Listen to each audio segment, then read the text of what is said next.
The soft glow of champagne glasses caught the light as Atlanta's richest gathered in the penthouse ballroom of the Ritz-Carlton. Silk dresses brushed against Italian marble. Diamond necklaces gleamed like frozen tears. The night was perfect until she walked through the door. Darius's hand froze mid-sip. The glass trembled against his lips. There she was, Sienna Williams, his ex-wife, the woman he'd spent the last 3 years convincing everyone had destroyed him.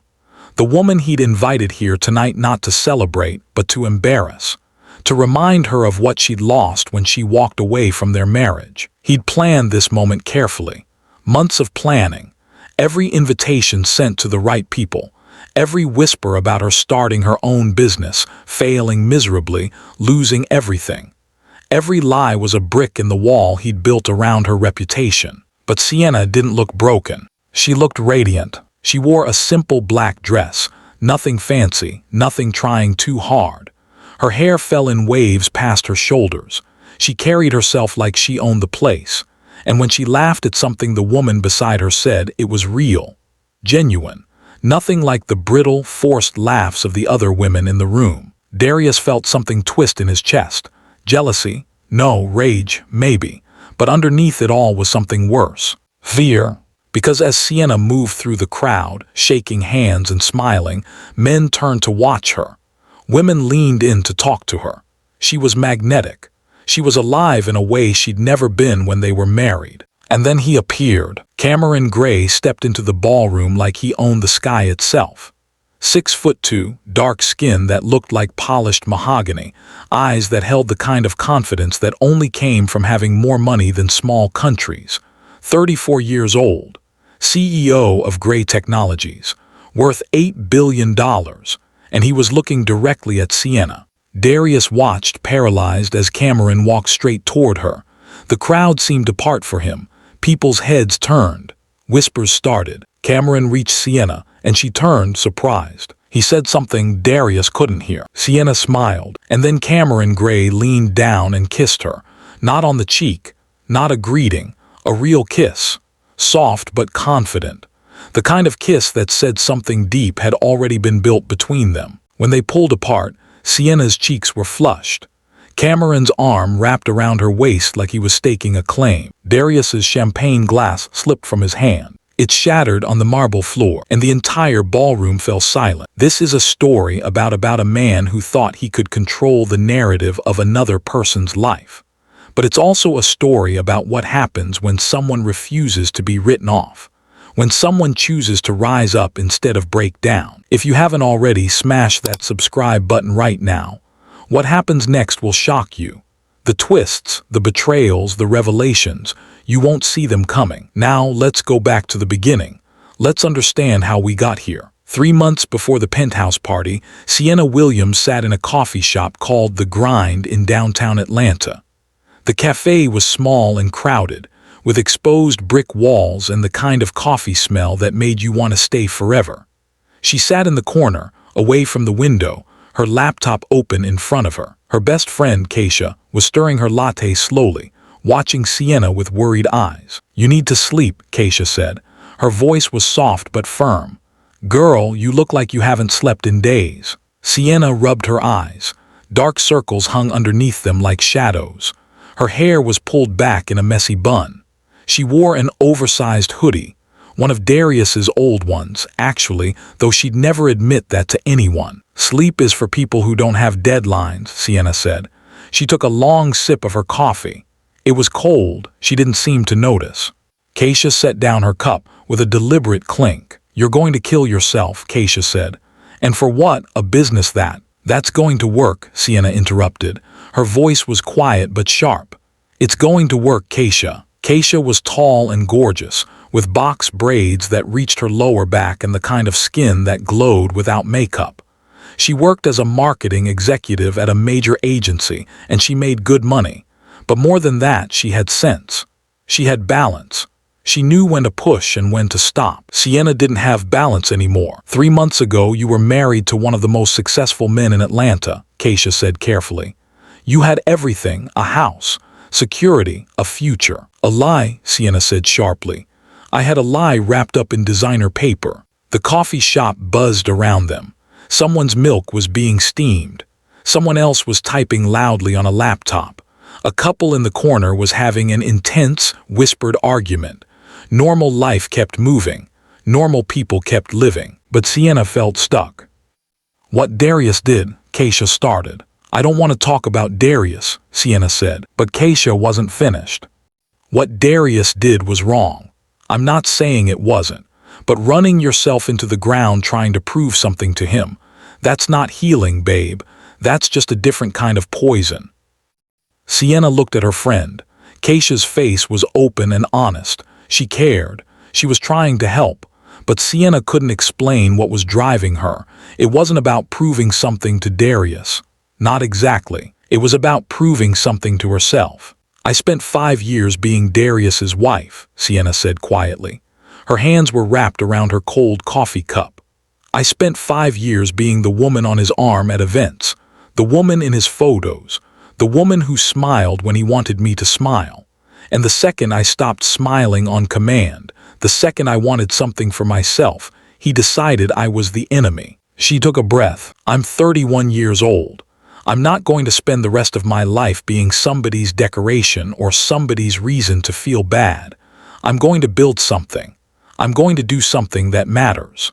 Keisha reached across the table and grabbed Sienna's hand. "I know you are," Keisha said. "I believe in you. That's why I'm telling you that you need to take care of yourself too. Building something amazing doesn't mean destroying yourself in the process." Sienna squeezed her friend's hand. Keisha was right. She knew that. But knowing something and acting on it were two different things. The business Sienna was building was called Bloom, a sustainable fashion line focused on affordable, ethical clothing for Black women. The idea had come to her during the marriage, actually. She'd been researching fabric suppliers for a local boutique when she realized there was a gap in the market. Beautiful, quality clothing that didn't cost 3 months' rent. Clothing that celebrated Black beauty and culture. Clothing made responsibly, from start to finish. She'd mentioned the idea to Darius once, early in their marriage. He'd smiled and patted her head like she was a child with a cute hobby. "That's sweet," he'd said, "but business is more complicated than that. You should stick to what you're good at." What she was good at, apparently, was looking good at his side. The marriage had ended not with a bang but with a realization. About 6 months ago, Sienna had been getting ready for another one of Darius's work functions.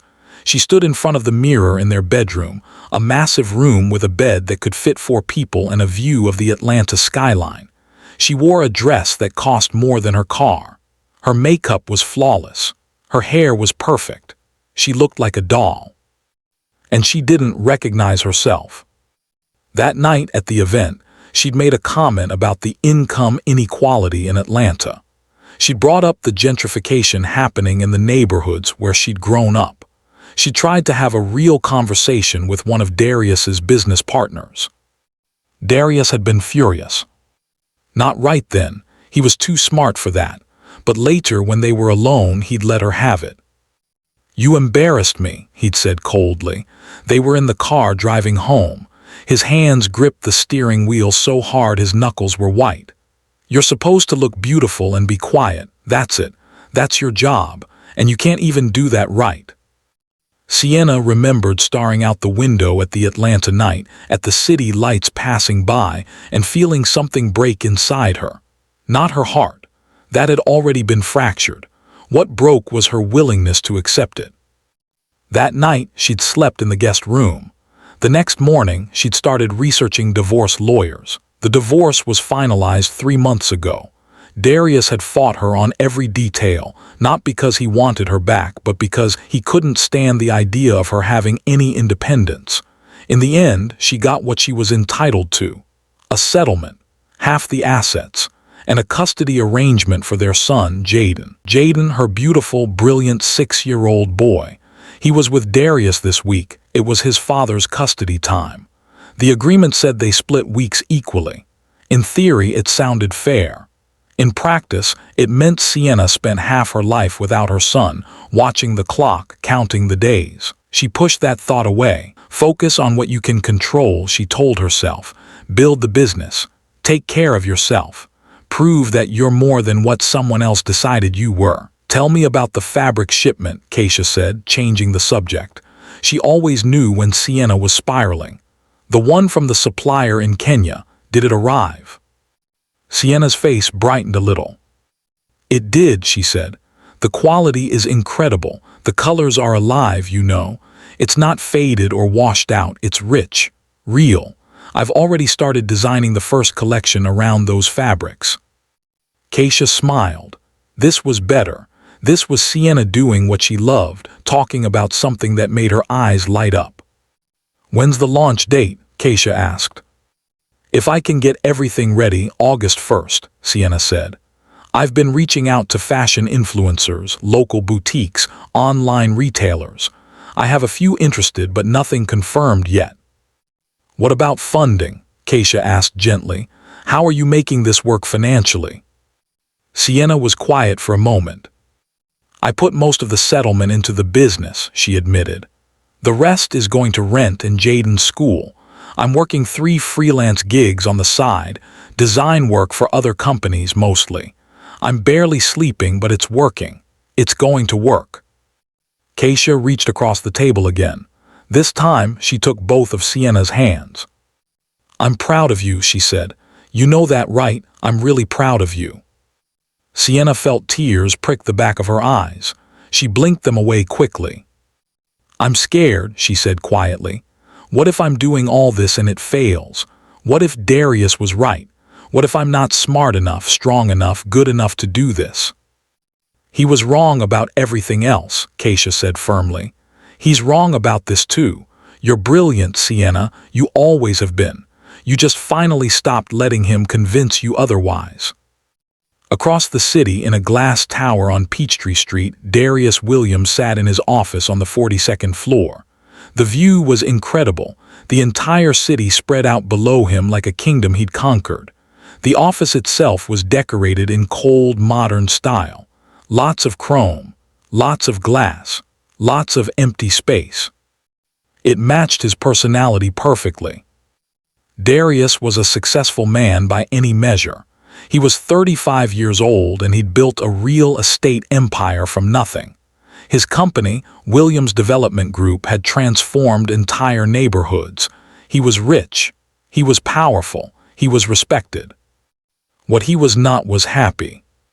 His business partner, Trevon, sat across from him in a leather chair that probably cost more than a used car. Trevon was tall and lean, with smooth, dark skin and a carefully groomed beard. He'd been Darius's friend since college. Well, Darius didn't really have friends anymore, but Trevon was as close as it got. You're being stupid, Trevon said bluntly. Darius looked up from his phone. He'd been scrolling through Sienna's Instagram. She'd posted a new photo that morning, her holding up fabric samples, smiling genuinely, talking about her new business launch. He'd probably looked at it 50 times already. I don't know what you're talking about, Darius said coldly. You're still looking at her Instagram, Trevon said. Every single day, sometimes multiple times, and now you're planning this whole party to humiliate her. Man, that's not you. That's some bitter, small person energy, and you're not small. Darius set down his phone. She humiliated me, he said quietly. She made me look like a fool. How? Trevon demanded. By leaving you, by deciding she wanted her own life. By thinking she could make it without me, Darius said. His voice was cold as stone. By acting like I wasn't the only reason she had anything in the first place. Trevon shook his head. You know that's not true, he said. Sienna was smart before she married you. She was smart after. She's smart now. The only thing that changed is that she finally realized she didn't need you to tell her she was smart. She just needed to believe it herself. Darius stood up and walked to the window. The city stretched out before him. From up here, people looked like ants. I invited her to the party to give her a chance, Darius said. His reflection stared back at him from the glass. To show her what she gave up. To remind her of everything she had when she was with me. No, Trevon said. You invited her because you can't stand that she's happy without you. You want to drag her down because it's the only way you know how to feel good about yourself." Darius didn't respond. He knew Trevon was right, and he hated it. The truth was, Darius had always been jealous of Sienna. Not romantically, he'd never worried about other men. But he was jealous of her ability to be herself. She was naturally charismatic. People loved her. She made people feel seen, which was something Darius had never been able to do. Being with her had made him feel more powerful. Having her as his wife made him feel like he was winning. She was a prize he'd won and displayed. And the second she stopped wanting to be displayed, she became a threat. "There's someone else," Trevon said carefully. Darius turned from the window. "What?" "At the party," Trevon said.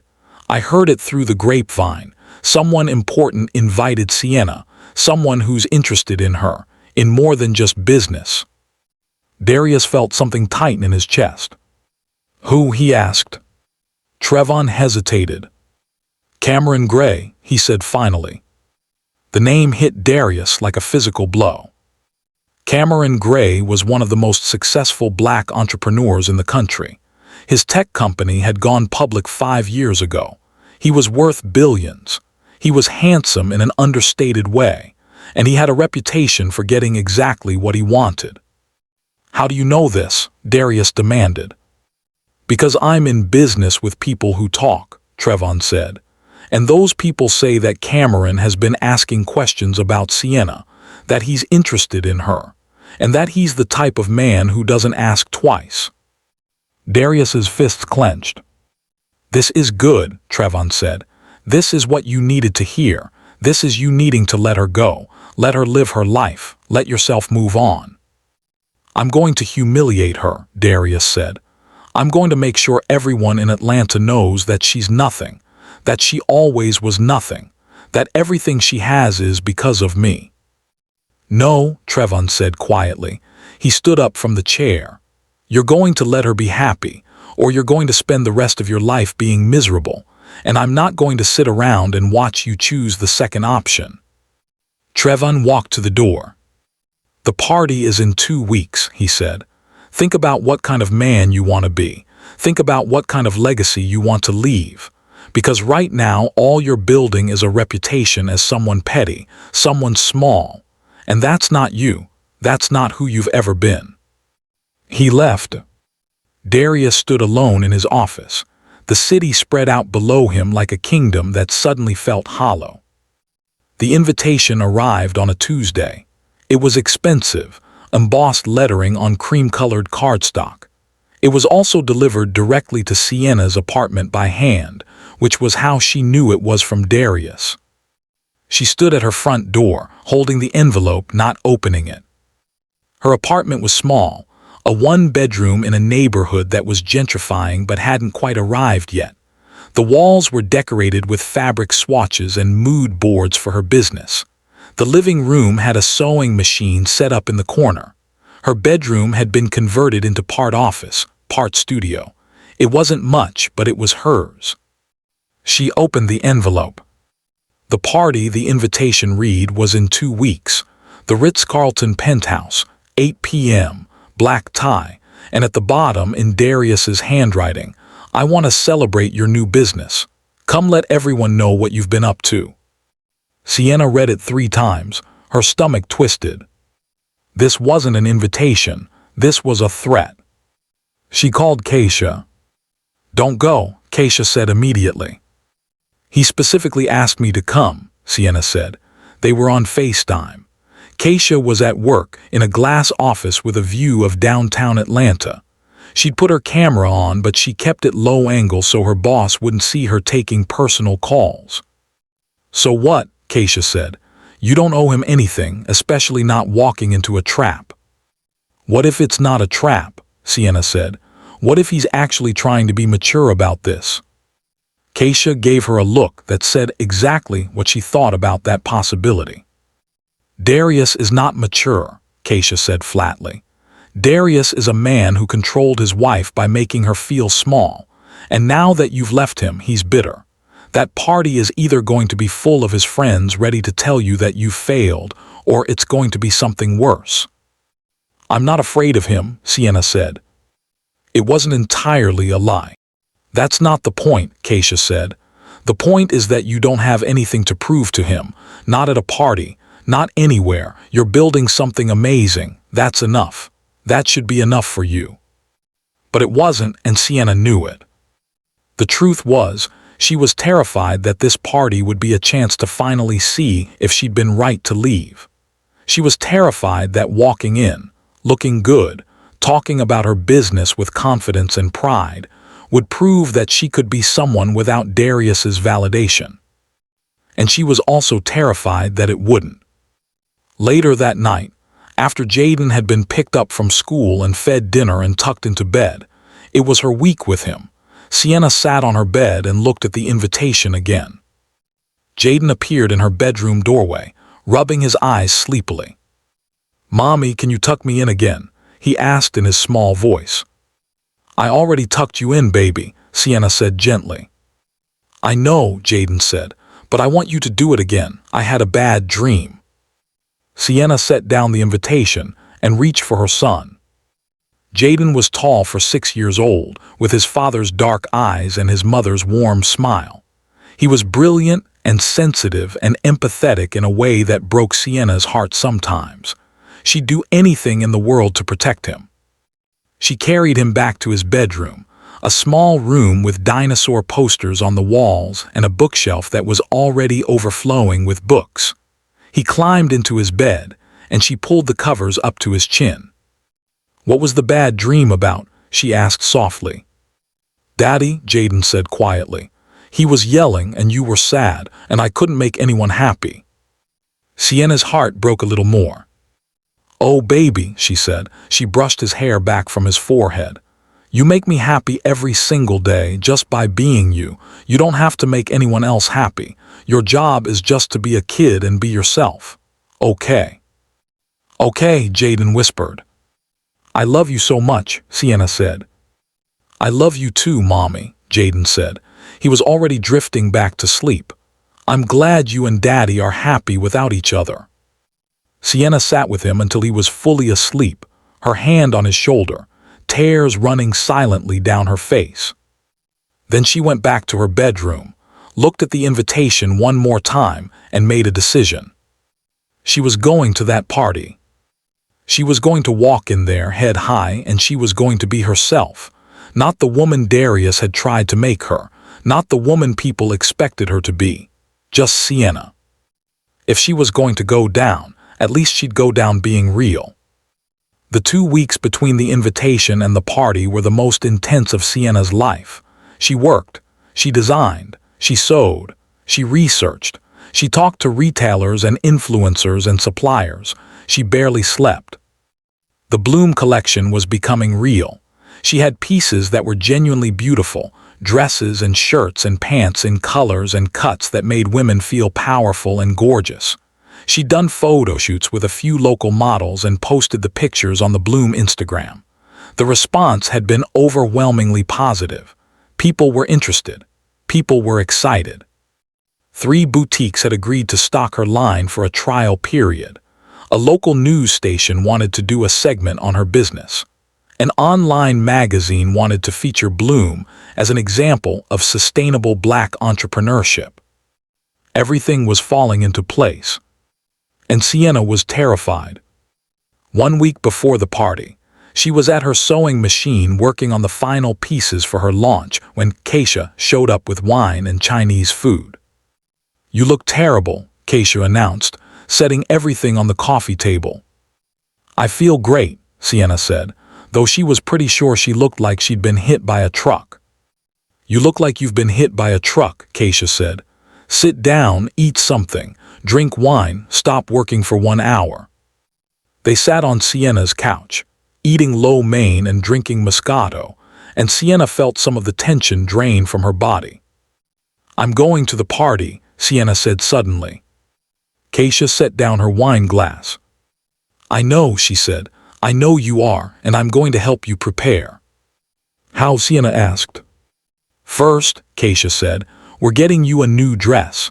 Something that says I'm not trying to impress anyone because I'm already impressed with myself. Not something expensive. Darius will expect expensive. We're going for something that's perfect because it was chosen with taste, not money." "Okay," Sienna said. "Second," Keisha continued, "we're getting your hair and makeup done the day of. Nothing extreme, just elevated. We're going for glow up, not going to war." "Okay," Sienna repeated. "Third," Keisha said, "you're not going to talk about Bloom unless someone asks. You're not going to try to prove anything. You're just going to exist in that space, confident in who you are, and let people come to you." "That sounds terrifying," Sienna said. "It's supposed to," Keisha said, "but you can do it because you're strong and you're good, and you don't need anyone's validation anymore." On the night of the party, Sienna was a mess of nerves and excitement. Keisha came over to help her get ready. They'd gone shopping the week before and found a simple black dress, nothing fancy, but perfectly cut. It fit like it was made for her body. The fabric had a subtle sheen that caught the light. Keisha did her makeup, a natural look that emphasized Sienna's eyes and lips. Her hair fell in soft waves down her back. She wore simple gold earrings and a matching bracelet. When she looked in the mirror, she barely recognized herself. Not because she looked different, but because she looked like herself. Like the self she'd always been underneath the performance of being Darius's wife. "You're beautiful," Keisha said, standing behind her. "I'm terrified," Sienna said. "Same thing," Keisha said. "Strength and fear are the same thing. They just depend on which direction you're running." Keisha went with her in the car to the Ritz-Carlton. The building was massive and gleaming, all glass and chrome. Valet parking, red carpet, security at the door checking names against a list. Sienna's name was on the list. She climbed the stairs to the penthouse. Music got louder. The temperature increased. The space opened up into a massive ballroom with floor-to-ceiling windows overlooking the entire city. The party was already in full swing. Atlanta's richest, Atlanta's most powerful, Atlanta's most beautiful, all gathered to celebrate something, though Sienna wasn't sure what anymore. She could see Darius across the room. He was laughing with a group of men in tailored suits. He looked healthy, happy, handsome. She felt nothing. Or rather, she felt sad. Sad that she'd spent 5 years of her life with someone who made her feel small. Sad that he'd never bothered to actually know her. Sad that he could only see his own reflection when he looked at her. She turned away and headed deeper into the party. She was reaching for a glass of champagne when someone spoke behind her. "Are you Sienna Williams?" She turned. The man asking was tall, at least 6'3", dark skin, expensive suit that looked tailored but not stiff, eyes that seemed to actually see her, not just look at her. "I am," Sienna said cautiously. "Who are you?" "Cameron Gray," he said, extending his hand. Sienna took it. His grip was warm and confident, not trying to prove anything, just genuine. "Nice to meet you," he said. "You too," Sienna said, her heart starting to beat a little faster. "I've been reading about your business," Cameron said. "Bloom, right?" Sienna nodded, surprised. Most people at this party don't really follow small fashion startups. "I'm not most people," Cameron said. "And Bloom isn't a small fashion startup, it's a statement. It's important work." He was looking at her like he actually meant it. "I've had to read a lot of business plans," Cameron continued. "Pitch decks, financial projections, sustainability reports. Most of them are boring. Most of them are about making money. What's interesting about yours is that it's about something else. It's about people, about respect, about showing women they matter." Sienna felt something shift in her chest. "I'm trying," she said honestly. "I know," Cameron said. "I can tell. That's why I wanted to meet you." Across the room, Darius's conversation stopped. He'd noticed them together. Cameron seemed to notice this too, but he didn't seem bothered. He simply smiled. "Would you like to get some air?" he asked. This party is suffocating. Sure, Sienna said. They walked together toward the terrace. The night air was warm and gentle. The city spread out below them like a promise. Cameron stood beside her, not too close, just close enough. I have a proposition for you, he said. Okay, Sienna said. I'm starting a foundation, Cameron explained. It's focused on supporting Black women entrepreneurs, funding, mentorship, connections, access, all the things that are harder for women who look like us to get. He turned to face her. I think Bloom could be part of that. I think you could be part of that, if you wanted to be. Sienna's mind was racing. This was happening. This was actually happening. I need to think about it, she said. Of course, Cameron said, but think about it quickly, because I'm very interested in knowing everything about you, Sienna Williams, and I'm the type of man who gets what he wants. He wasn't being aggressive, he was just being honest. And then he leaned down and kissed her. It was soft and warm and genuine. It was a kiss that said, I see you, I believe in you, I'm interested in you. When they pulled apart, Sienna's heart was racing.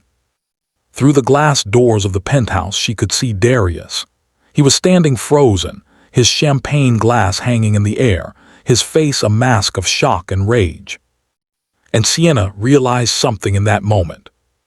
She didn't care anymore what Darius thought. She didn't need his validation. She didn't need his approval. She didn't even need his attention. She was finally truly free. The morning after the party, Sienna woke up to her phone blowing up. Text messages, Instagram DMs, email notifications. It was like the entire city of Atlanta was trying to reach her at the same time. She scrolled through the messages in a daze. Her mom had sent 3 messages in all caps. Sienna WILLAMS, I saw the photos. Who is that man? Call me immediately. Keisha had sent a series of emojis and one word, DTILS.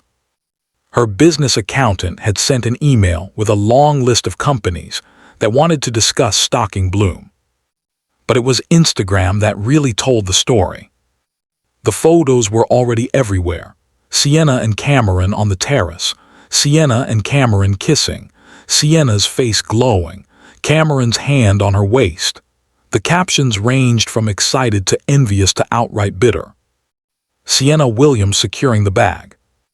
Girl came to that party looking like a whole snack. No wonder Cameron was interested. Something don't add up. How does nobody know who Sienna is until last night? And there were the angry ones. The ones clearly from people who knew Darius. Cameron Gray better watch out. Darius don't share nothing that's his. She was married to Darius Williams before. Something wrong with her. Carpet climber confirmed. Sienna closed Instagram and called her mom. Her mother, Diana, worked as a nurse at Emory. She was the strongest woman Sienna knew. She'd raised Sienna alone after Sienna's father had passed when Sienna was 8. She'd worked double shifts. She'd never complained. She'd shown Sienna that women could stand on their own. I saw the pictures, Diana said before Sienna could even say hello. Her voice was warm but also cautious. Tell me everything. Sienna told her about the party, about running into Cameron, about the conversation on the terrace. She left out the kiss, but her mother could probably figure it out anyway. This is good, Diana said when Sienna finished. This is really good, baby, but I need you to be careful. Careful how? Sienna asked. Careful with your heart, her mother said. He's rich, he's powerful, and right now you're everything he wants. But people like that get bored, they move on. I just want you to make sure you're not putting your dreams on hold for another man. I'm not, Sienna said firmly. That's the whole point. Bloom comes first. Good, Diana said. Keep it that way. Around 10 a.m., Cameron called. Did you sleep? He asked. Not really, Sienna admitted. She was still in bed in an old t-shirt with her hair in a disarray. Good, Cameron said. Neither did I. Too much thinking. I need to see you. When can you get free? I have Jaden this week, Sienna said. He's at school right now, but I need to pick him up at 3. Bring him, Cameron said simply. We can all spend the afternoon together. I want to meet him. Sienna's stomach twisted. That's moving really fast, she said. I know, Cameron said, but I'm not really a slow person. I'm a man who knows what he wants and I'm clear about it. What I want right now is to spend time with you, all of you. That includes your son. After they hung up, Sienna sat in her bed for a long time just thinking. This was moving fast, dangerously fast. She'd just gotten out of a marriage where a man had tried to control and diminish her. The smart thing to do would be to take things slow, to be cautious, to protect herself. But she also knew that Cameron was different. He hadn't tried to diminish her. He'd elevated her. He'd seen her work and been genuinely impressed. He'd asked her permission to kiss her before he did it, even though his eyes had made his intention clear. He was powerful, but not in a way that required him to make other people smaller to feel big. She got up and took a shower. She got dressed. She tried to look like she hadn't been spiraling all morning. While Sienna was getting ready to meet Cameron, Darius was sitting in his office with a different kind of energy entirely. He hadn't slept. He'd spent the entire night scrolling through the pictures of Sienna and Cameron, looking at the way Cameron had touched her, looking at the way she'd looked at him, looking at the way she'd seemed so completely, fully herself in a way she'd never been with Darius. By morning, he'd convinced himself of something. Sienna was being manipulated. She was vulnerable, she was desperate, and Cameron had taken advantage of that. Cameron had seen an opportunity to get between them. For what reason, Darius wasn't sure yet, but he'd figure it out. All he knew was that Sienna needed to be protected from herself. And if she wouldn't listen to him, he'd make her listen. Trevon came into his office around 9 a.m., looking like he'd barely slept either. The moment Trevon saw Darius's face, he knew something was wrong. Don't, Trevon said, holding up his hand. Whatever you're thinking, don't. He's playing her, Darius said coldly. Cameron Gray is playing her. She doesn't understand the world he's in. She's going to get hurt. That's her choice to make, Trevon said. It's not, Darius said. She doesn't know him. She doesn't know what he's capable of. And I'm not going to sit around and let her destroy her life because she's confused about who she is now. Darius stood up from his desk and grabbed his phone. What are you doing? Trevon demanded. Making sure the truth comes out, Darius said. He started calling people in the media, people at local blogs, people who had always been friendly with him, who would print what he told them to print. By noon, the first hit piece was up on a local news website. The headline read, Cameron Gray's Questionable Business Practices, a Deep Dive. The article was well researched. Darius had made sure of that. It cited real controversies from Cameron's past. A competitor who claimed Gray Technologies had stolen their technology. A lawsuit that had been settled out of court. Accusations of unfair labor practices at one of his manufacturing facilities overseas. None of it was technically false. All of it was technically true, but it was presented in a way that made Cameron sound sinister and calculating. And by implication, it made anyone associated with him look stupid. By 2 p.m., 3 more articles had been published, then 5, then 10. By 3 p.m., when Sienna picked up Jaden from school, the narrative had been set. Cameron Gray was a dangerous man. Sienna was a naive woman being taken advantage of. The whole thing was a setup. Sienna didn't know any of this yet. She was driving to the coffee shop where she'd agreed to meet Cameron when her phone started ringing. It was her mother. Have you been online? Diana asked. No, Sienna said, a note of worry in her voice. What's happening? Some articles came out, Diana said carefully, about Cameron, about his past. Baby, you need to read them. Sienna's heart dropped. Can you send them to me? She asked. She kept her voice steady for Jaden's sake, but inside she was panicking. By the time she reached the coffee shop, she'd read all of them. Cameron was already there, sitting at a table by the window. He looked worried. He looked like he'd seen the articles too. Jaden ran to him immediately. Sienna's son had an openness about him that was beautiful and terrifying. He just trusted people until they gave him a reason not to. "Hi, Cameron," Jaden said. "Hey, buddy," Cameron said, and he gave Jaden a genuine smile that seemed to relax some of his own tension. Sienna sat down across from them. "I read the articles," she said quietly. Cameron nodded. "Yeah," he said, "I figured you would." "Are they true?" Sienna asked. Jaden was fidgeting with the sugar packets on the table, not paying close attention to the conversation, but present enough that they had to be careful. "Some of them are," Cameron said. "Some of them are exaggerated. Some of them are missing context. That's how hit pieces work. You take real facts and you present them in a way that tells a specific story." "Who published them?" Sienna asked, though she already suspected. "I'm not sure yet," Cameron said, "but I can make some guesses. Whoever it is, they have access to detailed information about my past, and they have motivation. Someone wants me to look bad." "My ex-husband," Sienna said. "It wasn't a question." Cameron didn't deny it. "That would be my guess," he said, "but I can't prove it yet." Sienna felt something cold settle in her stomach. Darius was escalating.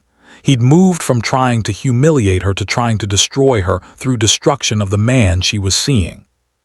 It was classic Darius. If he couldn't control the situation, he'd burn it down. "I'm sorry," Sienna said to Cameron. "This is because of me." "No," Cameron said firmly. "This is because of him, his insecurity, his inability to accept that you've moved on. That's not your fault, Sienna." Jaden looked up from the sugar packets. "Mommy, why do you look sad?" he asked with the direct honesty of a 6-year-old. Sienna looked at her son and made a decision. "Nothing sad, baby," she said. "Just some grown-up stuff. Cameron, can we talk outside for a second?" They left Jaden with a juice box and cookies, visible through the window of the coffee shop, and stepped outside. "I can't do this," Sienna said. "I can't have my life dragged into something because Darius is angry, and I can't put Jaden through it.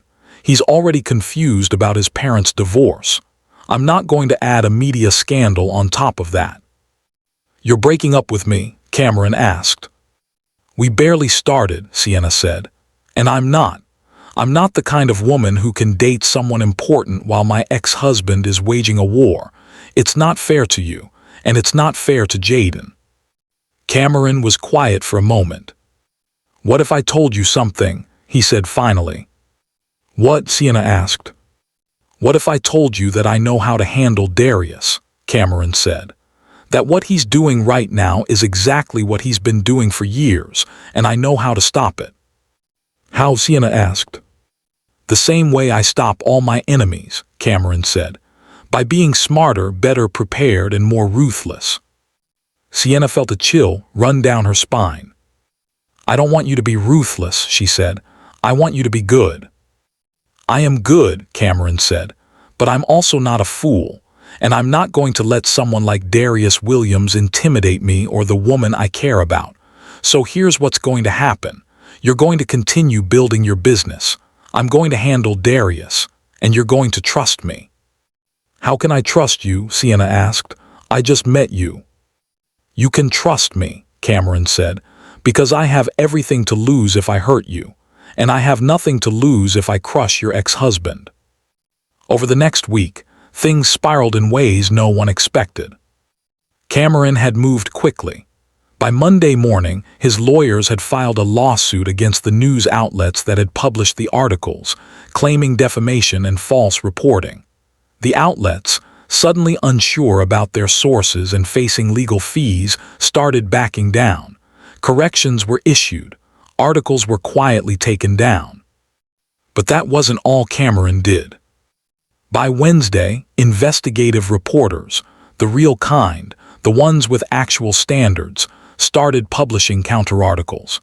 They looked into who was feeding the stories to the tabloids, and they found a trail that led directly back to Darius. One reporter in particular, a woman named Victoria Chen who worked for Atlanta magazine, became obsessed with the story. She interviewed sources. She dug into records. She traced the money and the connections. By Friday, she had her story. The headline read, "Atlanta Real Estate Developer Wages Campaign Against Ex-Wife and Her New Love, Inside the Revenge Plot That Backfired." The article detailed everything. How Darius had orchestrated the party as a setup. How he'd been planning to humiliate Sienna. How, when his plan had failed, he'd shifted to destroying the man she cared about instead. Victoria's article also included interviews with women Darius had previously dated. Women who spoke about his controlling behavior. Women who described feeling small and diminished. Women who talked about how he tried to sabotage their lives when they left him. A pattern emerged. Darius wasn't just a controlling person. He was someone with a systematic way of destroying women who didn't do what he wanted. The article went viral. By the following Monday, Darius's business was in trouble. Clients were having second thoughts. Investors were asking questions. His reputation, which he'd spent years building, was crumbling in days. And Darius was spiraling. He called Sienna at her apartment on a Tuesday evening. It was her week with Jaden, and they were about to start dinner when the phone rang. "You did this," Darius said when she answered. His voice was shaking with rage. "No," Sienna said calmly, "you did this to yourself." "You sent that reporter to me," Darius said. "You're trying to destroy me." "I didn't send anyone," Sienna said. "But apparently there are multiple women who wanted to tell the truth about who you are. I wasn't even one of them." "You're a whore," Darius said. The word hung in the air between them like poison. "You let that billionaire buy you, and now you're using him too." Sienna hung up. She blocked his number. Then she blocked him on all social media. Then she called her lawyer. The custody arrangement was going to need to be revised. The weekend after the article dropped, Cameron and Sienna had their first real conversation about the future. They were at Cameron's apartment, a penthouse in Atlantic Station with floor-to-ceiling windows and a view of the city. It was beautiful but cold. Too glass, too chrome, like Darius's office actually. Sienna mentioned this, and Cameron smiled. "I bought this place when I was trying to prove something," he said. "I wanted to show people that I'd made it, that I was successful, that I belonged in the spaces where rich people lived." "And now," Sienna asked. "Now I just think it's a cold place to live," Cameron said. "I'm thinking about selling it, getting something with actual warmth, maybe something with a good kitchen because I want to cook for the people I love." They were sitting on his couch, and he pulled her close. "I need to tell you something," Cameron said. "Okay," Sienna said. Her stomach was tightening. This sounded like a preamble to a confession. "I already knew about you before the party," Cameron said. Sienna pulled back slightly. "What do you mean?" she asked. "I mean, I'd been reading about Bloom for months," Cameron said. "I had someone do research on you. I knew about your divorce. I knew about your situation with Darius. And I invited myself to that party because I wanted to meet you." Sienna's heart was racing. "So what?" she said slowly. "You orchestrated this. You knew Darius was going to try something and you positioned yourself to be the hero." "No," Cameron said. He sounded frustrated with himself. "Let me explain. I didn't know he was going to try anything specific, but I knew he was unstable. And I wanted to meet you because I genuinely believed in your work, and I wanted to offer you an opportunity." "With the foundation," Sienna said. "Yes," Cameron said, "but also, I wanted to see if there was something between us, and there is." Sienna stood up and walked to the window. The city sprawled below her. "I feel like I've been manipulated," she said quietly. "You haven't," Cameron said firmly. He came to stand beside her. Everything I told you about your work is true. I do believe in it. I am interested in supporting it, and I am genuinely interested in you. The difference is, I came to the party prepared. I came with information. I came ready for the possibility that your ex-husband might try something stupid." "Which he did," Sienna said. "Which he did," Cameron agreed, "and I handled it." "By crushing him," Sienna said. "I didn't crush him," Cameron said. "The truth crushed him. I just made sure the truth came out." Sienna turned to look at Cameron. He was standing in profile, looking out at the city, and for the first time she saw something vulnerable in his expression. "How many times have you done this?" she asked. "How many women have you gotten involved with this way? By doing research on them, by engineering meetings, by positioning yourself as their hero." "You're the first," Cameron said. He turned to face her. "And I'm telling you now, which I didn't have to. I could have kept it secret. But I'm not a liar, Sienna. I'm strategic. There's a difference." "Is there?" Sienna asked. She walked away from the window. She needed space. She needed to think. "Here's what I'm not going to do," she said. "I'm not going to pretend that what you did doesn't bother me. It does. But I'm also not going to pretend that you didn't help when I needed help. The articles about you were lies designed to hurt me. You fixed that. And Darius has been abusive for years and the truth came out. Those are good things." "But," Cameron asked, because he could sense there was a but coming. "But I need to know that you're interested in me because you see me," Sienna said. "Not because you've researched me. Not because you think I'm a good investment. Not because you want to prove something by being with me. I need to know that you actually see me." Cameron came to her. He took her hands. "I do see you," he said. "I saw you 5 months ago when I first read about Bloom. I saw a woman who had the courage to leave an abusive relationship and build something that mattered. I saw someone who wasn't trying to be somebody. Someone who was trying to change the world in small ways, and I wanted to know that person." He pulled her close.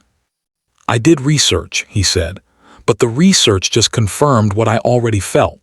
And then I met you and you were even better than I expected. You were smart and funny and sad and strong all at the same time. You were real." Sienna leaned into him. "If you ever lie to me," she said, "that's it. I'm done. I've already spent 5 years in a relationship where I couldn't trust what I was being told. I'm not doing that again." "I understand," Cameron said, "and I'm not going to lie to you. Not about the big things. Not about the small things. I'm going to be honest and I'm going to be flawed and I'm going to try my best to be the kind of man you deserve." 4 months after the party, Bloom launched officially. Sienna stood in a boutique in Buckhead, an upscale neighborhood in Atlanta, looking at her clothing displayed on racks like art. Because that's what it was, art. The launch had been everything she dreamed it would be. Atlanta magazine had done a full feature on her story, not the revenge plot part, but the real part. How she'd built a business from nothing. How she was creating sustainable fashion that celebrated black women. How she was proving that you didn't need a man's money or a man's validation to create something meaningful. The boutique owner, a woman named Lorraine who was in her 50s and had been a fashion designer herself before opening this shop, pulled Sienna into a hug. "This is beautiful work," Lorraine said. She was holding up a dress, deep burgundy with an intricate pattern of gold geometric shapes. "And it's important work. I'm honored to carry your line." They'd already done 3 trunk shows. The online store had a 6-week wait list. Retailers across the country were reaching out. Sienna had had to hire 3 employees just to keep up with demand. Cameron stood in the corner of the boutique, watching her with an expression of absolute pride. He wasn't holding her up or making it about him. He was just there, supporting, believing in her. Later that night, they were at his penthouse, which he still owned but was in the process of converting to something warmer with his help. They were drinking wine and reviewing her business projections. "At this rate, you're going to have to expand your production," Cameron said, looking at the numbers. Your profit margins are good, but they're going to hit a ceiling if you can't scale. I know, Sienna said, but I'm terrified to expand too fast. I don't want to lose the quality or the sustainability factor. So don't, Cameron said simply. Partner with other manufacturers. Do it the way you want. Stay true to your vision. This was one of the things Sienna loved about Cameron. He didn't try to change her vision. He tried to help her achieve it. Her phone buzzed. It was a text from Jaden's teacher. Jaden did great on his spelling test today. He was so proud to tell everyone that his mom started a business. He's a wonderful kid. Sienna smiled. Over the last few months, Jaden had become more secure. The custody arrangement was more stable now. Darius was still bitter, but he'd been warned by his lawyers to stay quiet and stay civil, which he mostly did. Jaden's doing better, she said to Cameron. Kids are resilient, Cameron said. He's got you, that's everything. Sienna leaned back in her chair. I need to tell you something, she said. Okay, Cameron said. He was immediately alert, ready for anything. I'm in love with you, Sienna said. And it scares me, because I'm not good at relationships, and I've only just gotten my life back together, and adding you into the equation is scary. Cameron set down his laptop and crossed the room to her. He pulled her up and wrapped his arms around her. I'm in love with you too, he said, and I'm terrified, but I think the best things in life are terrifying. I think love is terrifying, and I think you're worth being terrified about. 2 weeks after Bloom's successful launch, Sienna got a message from Darius. It came through her lawyer, because Darius was smart enough to know that direct contact violated the terms of the restraining order. She'd had to get one after his phone call had become abusive. The message was simple. I want to talk to you, alone. I deserve that much. Her lawyer advised against it. Cameron advised against it. Keisha definitely advised against it. But Sienna knew that she needed to do this. Not for Darius, for herself. She agreed to meet him at a coffee shop, The Grind, the same place where she'd sat with Keisha all those months ago. Public, safe, neutral ground. Darius was already there when she arrived. He looked different, smaller somehow. His expensive suit hung on him like it didn't fit. There were gray hairs at his temples that hadn't been there before. His face had hollowed out. He looked like someone who'd been destroyed from the inside. Thank you for coming, Darius said when she sat across from him. Why did you want to see me? Sienna asked. She kept her voice neutral. I wanted to apologize, Darius said. Sienna waited. I was cruel to you, Darius continued. I was controlling. I was jealous of your happiness, and when you left me I couldn't handle it, so I tried to destroy you. I tried to destroy Cameron. I tried to make the world believe that you were someone you're not. He was looking at her, and his eyes were wet. I'm going to therapy, he said. My lawyer suggested it. Actually, my lawyer insisted on it as part of the damage control, but I've started going and I'm actually doing the work. I'm trying to understand why I need to control women to feel powerful, why I can't just let people be themselves. Sienna still didn't say anything. She wasn't sure where this was going. I wanted to tell you that I was wrong, Darius said. About everything. You're brilliant. You always were, and I was threatened by that. So I spent 5 years trying to make you smaller so I wouldn't feel inadequate. Why are you telling me this? Sienna asked finally. Because you deserve to know that none of it was your fault, Darius said. The way I treated you, the way I made you feel, that was all about me, and I'm sorry. Sienna looked at the man across from her. She'd been married to him. She'd loved him, or thought she had. She'd been shaped by him in ways that still affected her. I forgive you, she said quietly. Darius's eyes filled with tears. You do, he asked. I do, Sienna said. But not for you, for me, because holding on to anger at you is just another way of letting you control my life, and I'm done with that. They sat in silence for a moment. "Are you happy?" Darius asked. "Yes," Sienna said. It was true. She was genuinely happy, not excited or euphoric, but grounded in content. "I'm really happy." "Good," Darius said. "I'm glad." 3 months later, on a beach in Tybee Island, a small island off the coast of Georgia, Cameron proposed to Sienna. He did it simply, without fanfare. They were walking on the beach at sunset, the sky turning pink and orange and purple.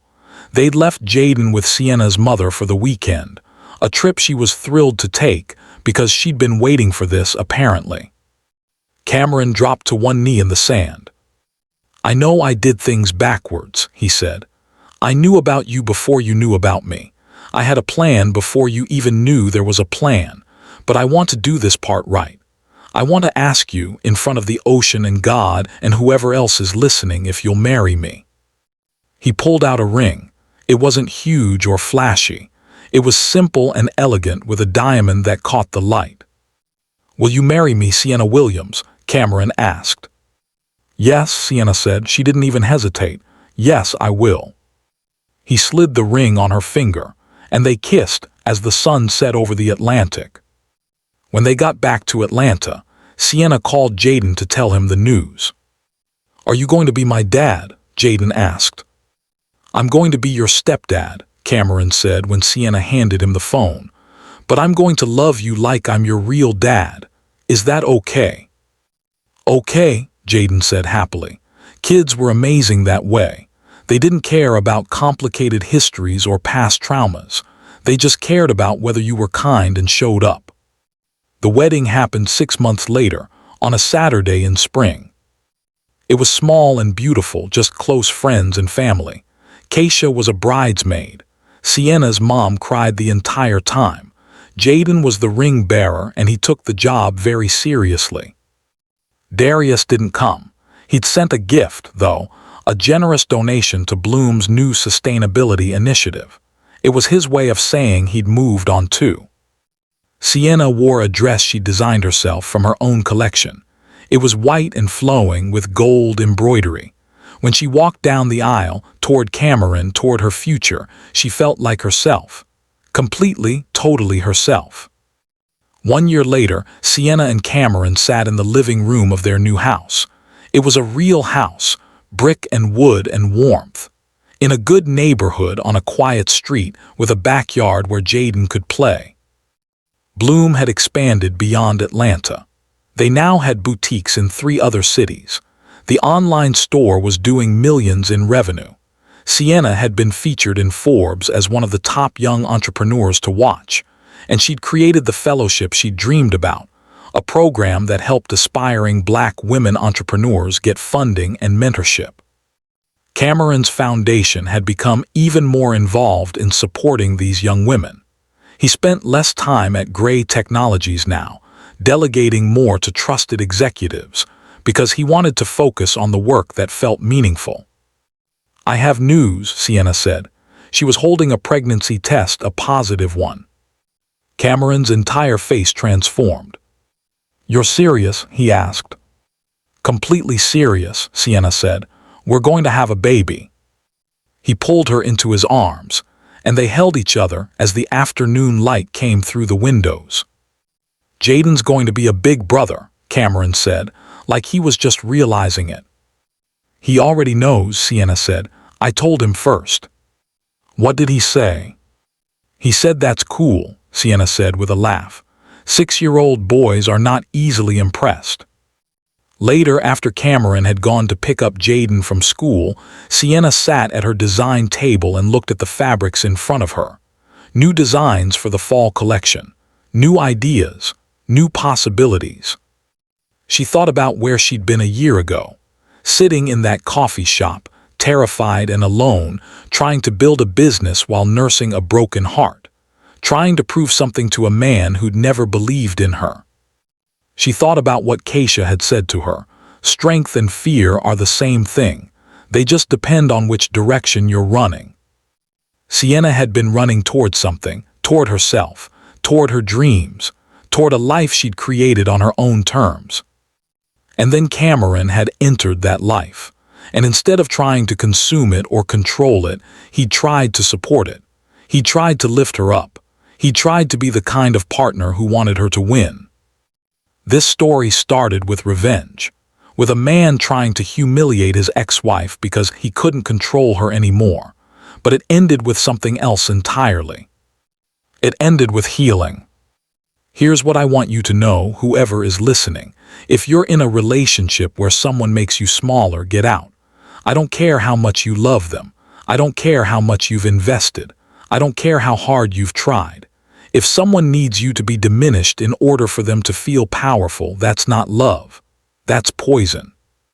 And here's something else. The best revenge is not destroying the person who hurt you.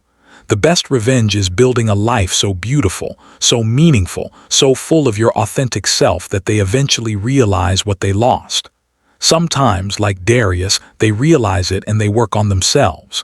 Sometimes they never realize it. But either way, you're no longer waiting for their approval. You're no longer defined by their cruelty. Sienna built Bloom not to show Darius what he'd missed, but because she believed in the work. She succeeded not because she was trying to prove something to a man, but because she was trying to prove something to herself. And that made all the difference. The people who love us should see us. They should celebrate us. They should lift us up instead of dragging us down. And if they can't do that, they don't deserve to be in our lives. So if you're watching this right now, and you're in a situation where someone is trying to make you feel small, I want you to know that you're capable of so much more. You're capable of building something. You're capable of becoming someone. You're capable of surprising yourself with your own strength. Don't wait for someone to believe in you. Believe in yourself first. Thank you for watching this story. Thank you for staying until the end. If this story meant something to you, if it resonated with something in your own life, I want to hear about it. Leave me a comment. Share your story. And please subscribe and hit that notification bell so you don't miss the next story, because there are so many more to tell.